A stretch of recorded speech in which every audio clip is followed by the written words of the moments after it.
The morning sun painted golden streaks across the marble floors of Buckingham Palace as Camilla Parker Bowles walked through the grand corridors with her usual confidence. Her heels clicked against the polished stone, each step echoing the authority she had fought so hard to claim. After years of being the woman in the shadows, she finally wore the title of Queen Consort with pride. Catherine, the Princess of Wales, stood near the tall windows of the blue drawing room, watching the garden where her children had played just hours before. The afternoon light caught her auburn hair, creating a halo effect that seemed almost prophetic. She held a cup of tea in her delicate hands, steam rising like whispered secrets between them. "Kate?" "Darling."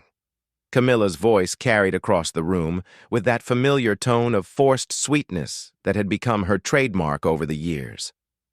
"I trust you received my message about the upcoming charity gala arrangements." Catherine turned slowly, her green eyes meeting Camilla's with a calmness that had taken years to perfect. The message had been clear enough. Camilla wanted to take over the patronage of several charities that had been under Catherine's care since her marriage to William. It was another attempt to consolidate power, another move in the chess game that palace life had become. "I did receive it," Catherine replied softly, setting down her teacup with deliberate care. "Though I must admit, I found some of your suggestions rather interesting." The word interesting hung in the air between them like a challenge wrapped in silk. Camilla's smile tightened almost imperceptibly. She had expected resistance, but Catherine's calm demeanor always unnerved her. Where she expected fire, she found ice. Camilla moved closer, her designer dress rustling against the antique furniture. "You must understand, Kate, that with my new position comes certain responsibilities. The public expects me to take a more active role in these matters." Catherine nodded thoughtfully, as if considering this perspective for the first time. "Of course, I understand completely. The public's expectations are indeed important." She paused, letting the silence stretch just long enough to create tension. "Though I wonder if they expect consistency in leadership, especially for causes that have seen such tremendous growth under current management." It was a gentle reminder wrapped in diplomatic language. Under Catherine's guidance, the Children's Mental Health Charity had tripled its funding, and her Early Childhood Development Initiative had become a model for programs worldwide. The numbers spoke louder than any argument could. Camilla's jaw tightened slightly. She had not expected Catherine to defend her territory so eloquently. "Numbers are impressive, certainly, but vision requires experience. I've been involved in charitable work longer than you've been part of this family." The words stung with their intended cruelty, but Catherine's expression remained serene. She had learned long ago that Camilla's weapons were words, and the best defense was to remain unshakable. "Experience is valuable," Catherine agreed, moving toward the window again. "Though I've found that passion often achieves what experience alone cannot." She looked out at the gardens where tourists gathered at the palace gates. "The children I work with don't care how long I've held a title. They care about whether someone truly sees them." Camilla followed her gaze, irritation growing. This was not going as planned. Catherine was supposed to defer, to step aside gracefully as others had done before. Instead, she stood there like an immovable force, polite but unyielding. "You speak of passion as if it's yours alone," Camilla said, her voice dropping to a more dangerous tone. "But passion without proper positioning is merely noise. I have the king's ear, Kate. My influence extends far beyond charity committees." Catherine turned back to face her, and for the first time there was something different in her eyes.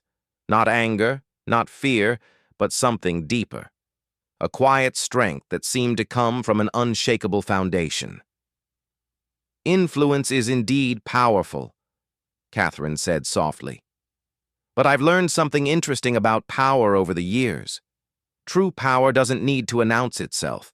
It simply exists, like gravity or sunlight. It draws people naturally, without force or demand. The statement hung between them like a gauntlet thrown down in velvet gloves. Camilla felt something shift in the room's atmosphere, as if the very walls were holding their breath. "Are you suggesting that my position is somehow illegitimate?" Camilla's voice rose slightly, the careful control beginning to crack. Catherine smiled then, the same gentle smile she wore when comforting a distressed child. "Not at all. I'm simply observing that legitimacy, like respect, cannot be demanded. It must be earned through action, day after day, choice after choice." The silence that followed was deafening. Camilla realized she was standing at a crossroads she hadn't anticipated. She could escalate this confrontation, use the considerable power at her disposal to force Catherine's compliance, or she could retreat, regroup, and find another approach. Her pride chose escalation. "I think you forget yourself, Kate," Camilla said, her voice now carrying the full weight of royal authority. "I am Queen Consort. My husband is the king. When I make a request, it is not truly a request at all." Catherine's smile never wavered. If anything, it seemed to grow more genuine. "Of course, Your Majesty," she said, using the formal title with perfect courtesy. "I would never presume to question your authority." But something in her tone suggested that while she acknowledged Camilla's authority, she was not intimidated by it. There was a difference between recognizing power and being cowed by it, and Catherine had just demonstrated that difference with masterful precision. Camilla felt a chill run down her spine. This was not how these conversations usually went. Other members of the family, staff, even government ministers all seemed to understand the unspoken rules of engagement. But Catherine stood there like someone who played by an entirely different set of rules, her own. "Then we understand each other," Camilla said finally, though she was beginning to suspect they understood each other far too well. Catherine nodded graciously. "I believe we do, and I'm sure we'll find a way forward that serves everyone's best interests." She paused, picking up her teacup again. "After all, the crown's strength has always come from unity, hasn't it?" The word unity carried multiple meanings, and both women knew it. Unity could mean cooperation, but it could also mean that any attempt to divide would ultimately strengthen the whole. Catherine was reminding Camilla, in the most polite way possible, that the monarchy's survival depended on its members working together, not against each other. Camilla felt the first tremor of uncertainty. She had walked into this room expecting to assert her dominance over someone she saw as a younger, less experienced rival. Instead, she found herself facing someone who seemed to operate from an entirely different understanding of power itself. As the afternoon light began to fade, casting longer shadows across the ornate room, both women realized that something fundamental had shifted between them. The game they had been playing had suddenly become more complex, with stakes neither had fully considered. Catherine set down her teacup and smiled one more time, the expression warm, but somehow final. "I should go check on the children," she said. "George has been working on a new painting, and Charlotte is convinced she's discovered a new species of butterfly in the garden." The casual mention of her children was masterful in its simplicity. It reminded everyone present that Catherine's connection to the future of the monarchy was not just through marriage, but through blood. Her children would one day rule, and their memories would be long. As Catherine moved toward the door, her steps light and unhurried, Camilla felt the first real stab of fear. Not fear of immediate consequences, but fear of a longer game she was only beginning to understand.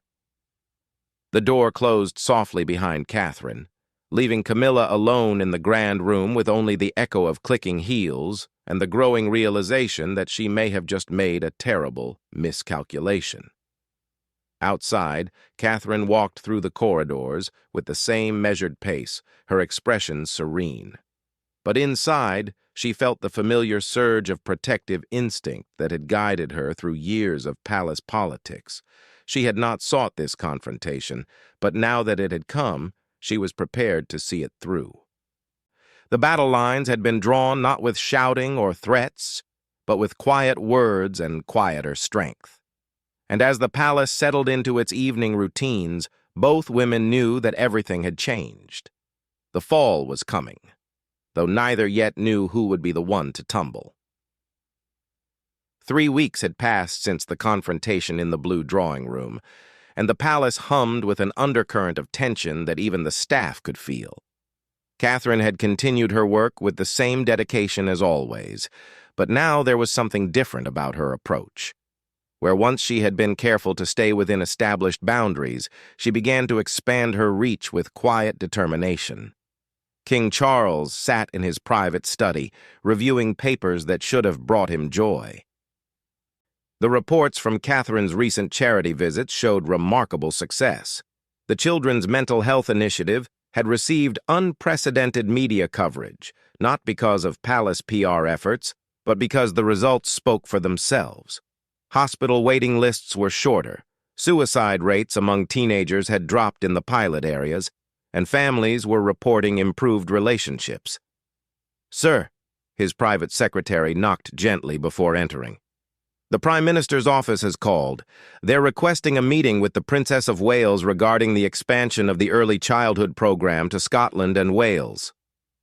Charles looked up from the papers, his brow furrowed. Protocol dictated that such requests should go through him or through Camilla as queen consort. Yet somehow, the government was going directly to Catherine. It wasn't technically wrong, but it was telling. Meanwhile, in her private apartments, Camilla paced across Persian rugs that had witnessed decades of royal drama. Her phone calls that morning had not gone as expected. 3 major charity organizations had politely declined her offers to take over their patronages, citing excellent current leadership and the importance of continuity. "They're protecting her," she muttered to her reflection in an antique mirror that had once belonged to Queen Victoria. But why? The answer came in an unexpected form. Lady Margaret Ashworth, one of London's most influential society figures and a longtime friend, arrived for afternoon tea with information that made Camilla's blood run cold. "Darling," Margaret said, settling into her chair with the careful grace of someone who had spent 70 years perfecting the art of delivering devastating news with perfect politeness. "I thought you should know what people are saying." Camilla's teacup rattled slightly against its saucer. "What people?" "The people who matter," Margaret replied simply. "Parliament members, business leaders, church officials. They're all talking about the Princess of Wales with such admiration. Did you know she personally called every major children's hospital in the country last month? Not through staff, mind you. She called them herself." The words hit Camilla like physical blows. Personal phone calls meant personal relationships. Personal relationships meant loyalty that couldn't be bought or commanded. "Furthermore," Margaret continued, seemingly oblivious to Camilla's growing distress, "the Archbishop mentioned her during his sermon last Sunday. He spoke about authentic service and leading through love rather than position." The congregation gave her a standing ovation, though she wasn't even there. Camilla set down her teacup with trembling hands. A standing ovation for someone who wasn't even present was more powerful than any official endorsement could ever be. That evening, Camilla made a decision that would prove to be her undoing. She requested a private audience with the king, intending to present him with what she saw as evidence of Catherine's overreach and disrespect for proper hierarchy. Charles received her in his study, the same room where he had been reading reports of Catherine's success just hours before. Camilla entered with a folder full of newspaper clippings, photographs, and what she believed was compelling evidence of Catherine stepping beyond her role. Charles, she began, her voice carrying the tone of a concerned wife and advisor, I think we need to discuss Kate's recent activities. I'm worried that she's becoming too independent, making decisions without proper consultation. Charles looked up from his papers, his expression unreadable. What sort of decisions concern you? Camilla opened her folder, spreading the contents across his desk like a prosecutor presenting evidence. Look at these headlines. Catherine's vision for Britain's children. The People's Princess charts new course. They're positioning her as some sort of independent leader, not as part of our team. Charles studied the headlines, but his expression grew more thoughtful than concerned. Each article painted Catherine in glowing terms, but more importantly, they painted the monarchy itself as relevant, compassionate, and forward-thinking. These seem quite positive, he said carefully. That's not the point, Camilla pressed on, her frustration bleeding through her careful composure. The point is that she's acting without coordination. She's making commitments, creating programs, building relationships that should be going through proper channels. And what would those proper channels be? Charles asked quietly. The question hung in the air like a trap Camilla suddenly realized she had set for herself. The proper channels she referred to were herself. She was asking Charles to rein in his daughter-in-law because Catherine was succeeding too well without her oversight. Through you, of course, Camilla said, but her voice lacked conviction. Through the established structure that ensures unity of message and purpose. Charles leaned back in his chair, studying his wife with the same careful attention he gave to matters of state. Camilla, may I ask you something honestly? She nodded, though something in his tone made her deeply uncomfortable. Are you concerned about Kate's independence because it's harmful to the monarchy, or because it's harmful to your position within the monarchy? The question struck like lightning in a clear sky. Camilla felt her carefully constructed argument crumble into dust. She had come seeking support for what she framed as institutional concerns.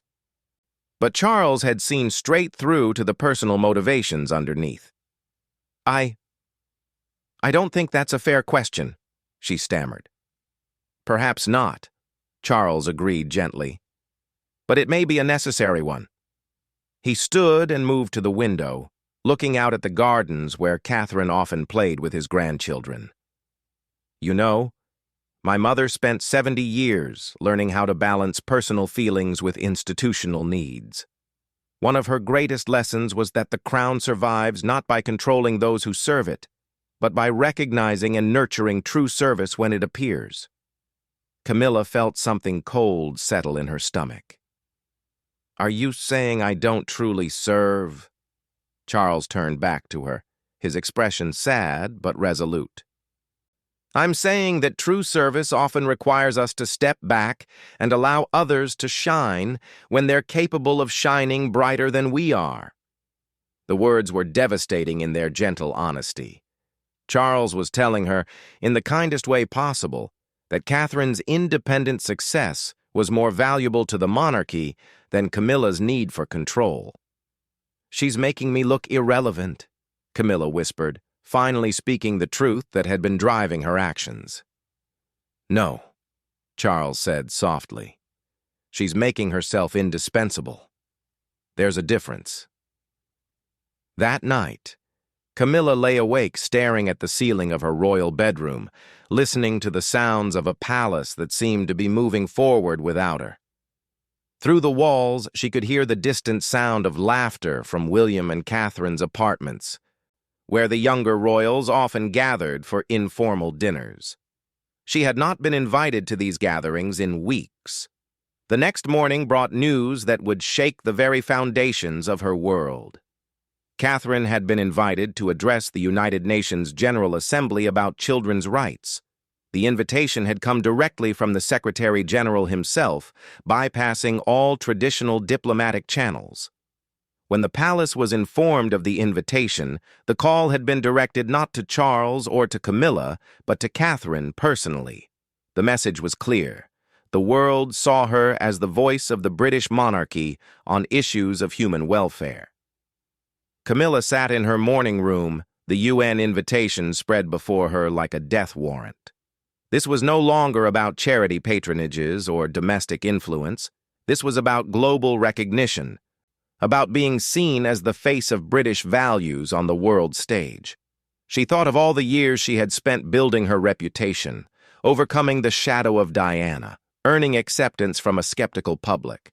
Now, in just a few short years, Catherine had achieved something Camilla was beginning to realize she might never attain: universal respect and genuine affection. The irony was bitter. Diana had been beloved but difficult to control. Camilla had been controllable but difficult to love. Catherine had somehow managed to be both beloved and completely self-directed, rendering the old paradigms obsolete. As she sat there, surrounded by the luxury of her royal position, but feeling more isolated than ever, Camilla began to understand that the game had changed completely. The old rules of hierarchy and protocol still existed on paper, but the real power was flowing toward someone who seemed to ignore those rules entirely while somehow never breaking them. Outside her window, she could see Catherine walking in the garden with her children, pointing out different flowers and listening intently to their excited chatter. Even from a distance, there was something magnetic about the scene. It looked exactly like what people wanted the royal family to be: accessible, loving, and genuinely engaged with the simple joys of life. Camilla realized with growing horror that she had been fighting the wrong battle entirely. She had been trying to diminish Catherine's light to make her own shine brighter, but in doing so, she had only made the contrast more obvious. The storm was gathering, and Camilla was beginning to understand that she might be standing directly in its path. The autumn morning, when everything changed forever, began like any other. Catherine stood before her mirror, adjusting the simple navy dress she had chosen for what she believed would be a routine charity board meeting. She had no idea that across the palace, Camilla was making a decision that would unravel everything she had worked so hard to build. The previous evening, Camilla had received what she saw as her final opportunity to regain control. Lord Pemberton, chairman of the Royal Foundation's Oversight Committee, had called with concerns about budget irregularities in Catherine's expanded programs. The irregularities were minor: paperwork filed late, expenses categorized in ways that were technically correct but administratively unusual. But they provided Camilla with the ammunition she had been desperately seeking. "Charles," she said over breakfast, her voice carrying the weight of someone about to deliver devastating news, "I've received some troubling information about Kate's financial management." Charles looked up from his morning papers, his expression immediately alert. Financial mismanagement within the royal family was not just a personal matter, but a potential constitutional crisis.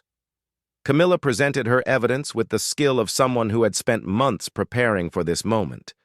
The late filings, the unusual categorizations, the lack of traditional oversight protocols. Individually, each item was insignificant. Together, she presented them as evidence of reckless independence that could expose the monarchy to scandal. "I think we need to suspend her independent financial authority," Camilla concluded, "at least until a proper audit can be conducted." Charles studied the papers, his face grave. The evidence was thin, but in the current media climate, even the appearance of impropriety could be devastating. "How do you suggest we handle this?" "Quietly," Camilla said, her heart racing with anticipation. "A temporary transfer of her programs to more experienced oversight. My oversight." Meanwhile, Catherine was walking toward the meeting where she believed she would be discussing the expansion of mental health services to rural areas. She carried with her a folder full of testimonials from families whose children had been helped by her programs. Stories that had kept her working until midnight for weeks. As she entered the boardroom, she immediately sensed something was wrong. The usual warm greetings were replaced with formal nods. Lord Pemberton sat at the head of the table with an expression that suggested he would rather be anywhere else in the world.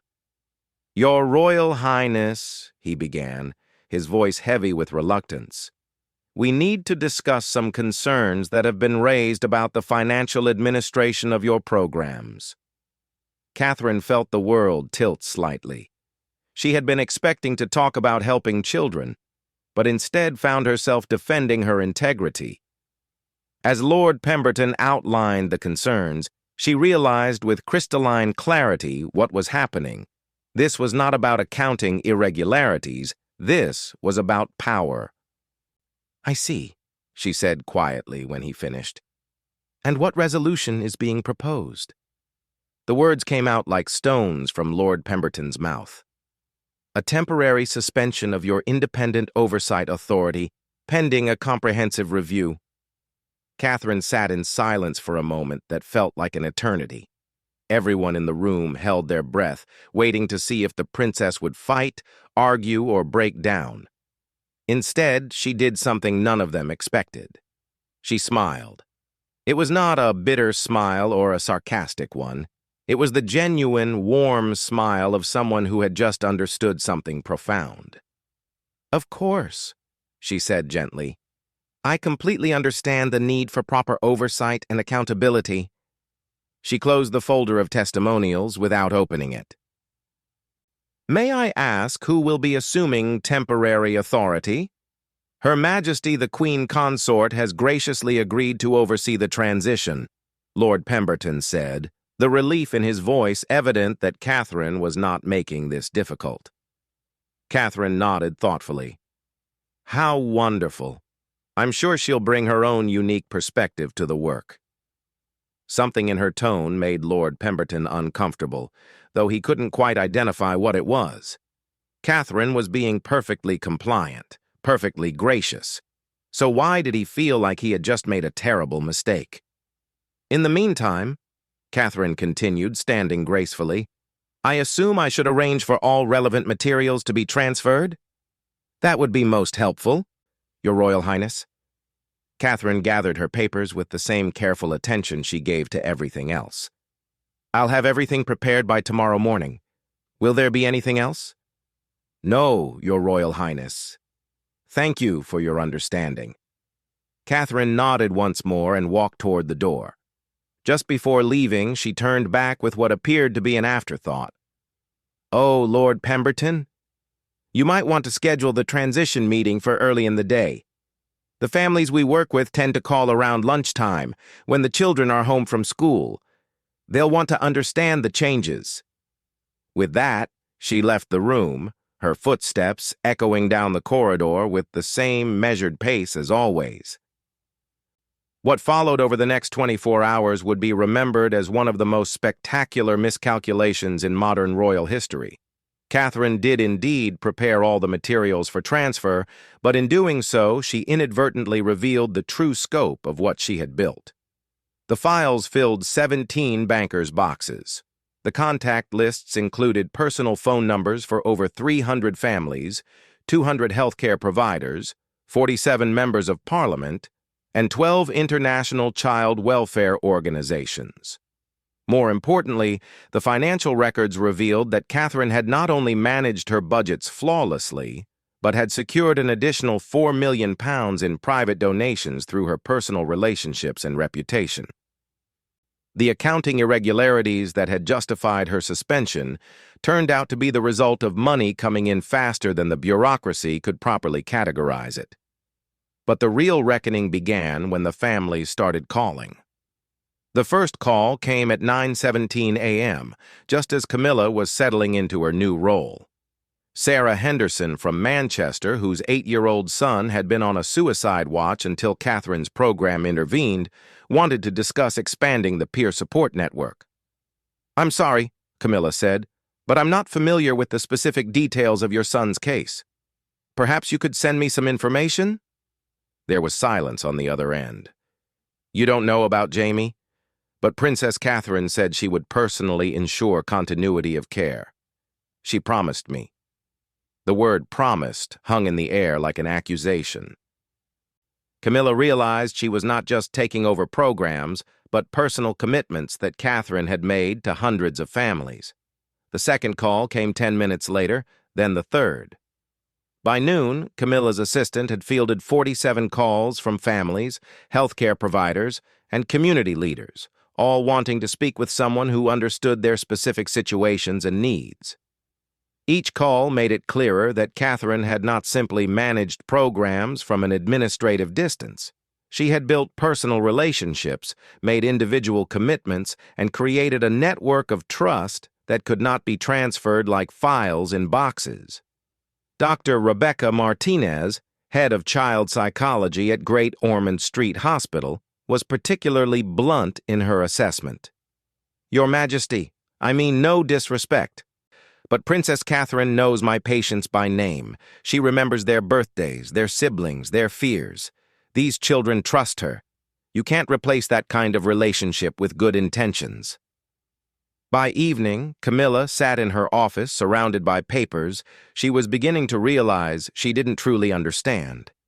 Each file represented not just a program or initiative, but dozens of individual human stories that Catherine had woven together into something transformative.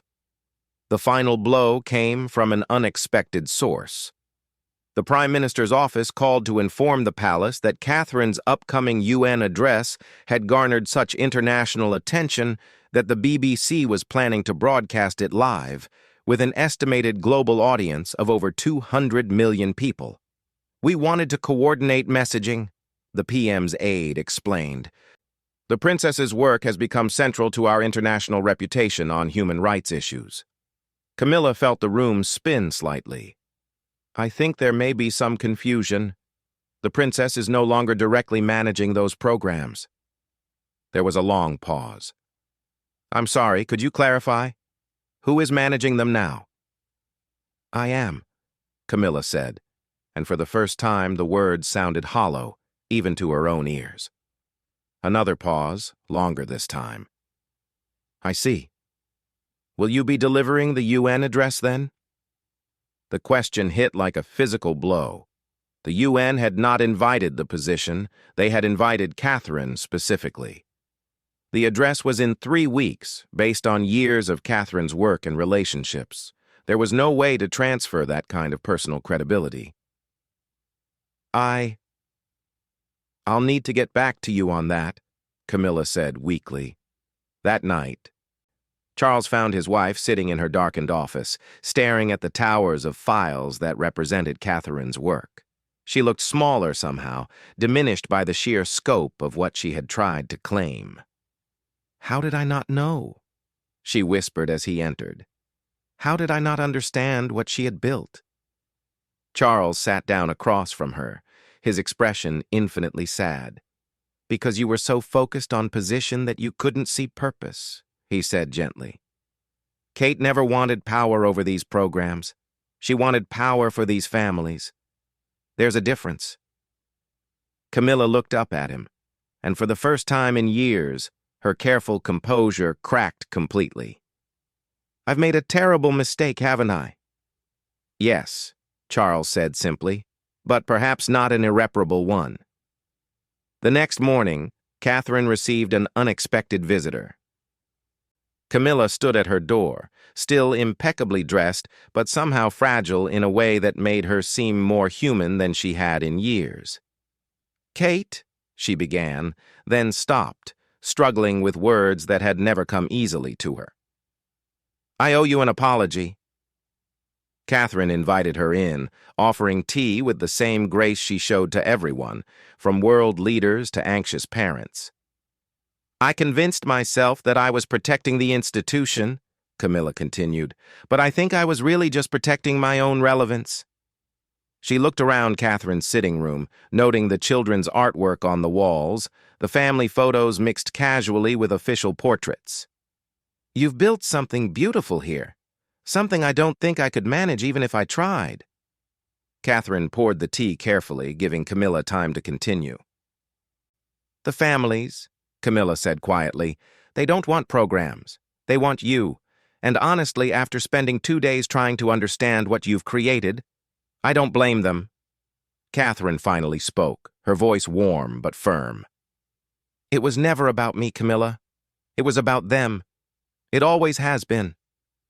I know that now, Camilla replied. Which is why I'm here to ask if you'll take it back. All of it. The families need you, and frankly, so does the crown. Catherine set down her teacup and looked directly at Camilla. For a moment, the silence stretched between them, filled with years of tension and misunderstanding. Of course, Catherine said simply, but not because you're asking me to, because the children need it.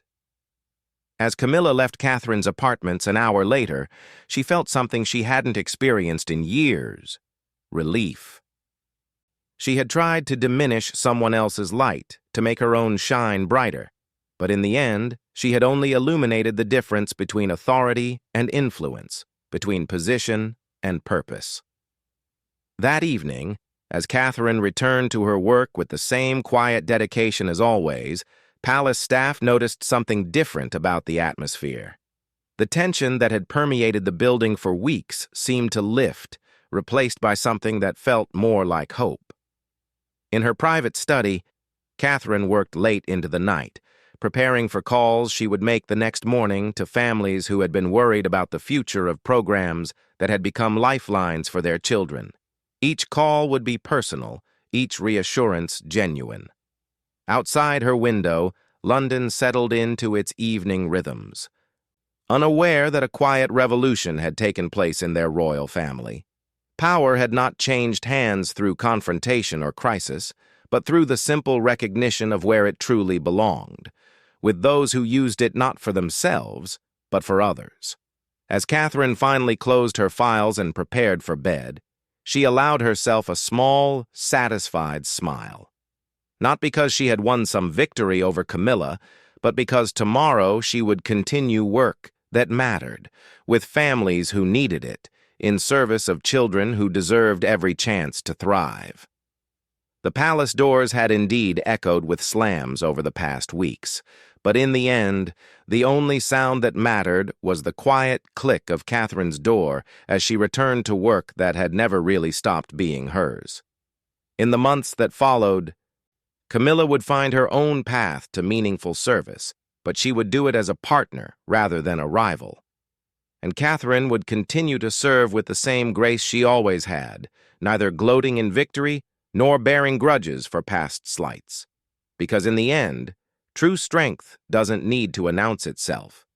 It simply exists, quiet and unshakable, like gravity or sunlight, drawing people naturally toward something better than what came before.